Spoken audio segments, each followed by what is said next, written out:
আচ্ছা, এখন যদি প্রফেসর মোহাম্মদ ডক্টর ইউনূস তিনি যদি পদত্যাগ করেন, তাহলে কারা মানে ইয়ে মানে ক্ষমতা ভোগ করবে বা কারা ক্ষমতায় যাওয়ার জন্য পাগল হয়ে যাবে?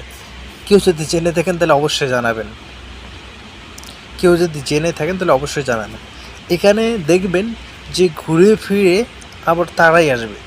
এখন যদি সেনাবাহিনীর হাতে ক্ষমতা যায়, তাহলে মনে করবেন যে সেম আওয়ামী লীগ আসছে, ঠিক আছে? আওয়ামী লীগের যে যে কয়েকটা পালিয়েছে না, সবাই আসবে, আসে আবার পুরো অত্যাচার পাক্কা শুরু করে দেবে, শিওর।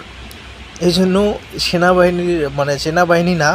সেনাবাহিনীর যে প্রধান ওয়াকার আছে, এর থেকে অনেক সাবধানে থাকবেন।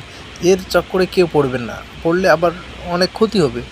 এ যদি শুধু ইউনূস সরকারকে সরাই দেয় বা যায়, তাহলে কিন্তু এরা সেনাবাহিনী বলতে ওয়াকার হাতে ক্ষমতা, মানে তখন ওয়াকার কিন্তু প্রধানমন্ত্রী হবে, ঠিক আছে?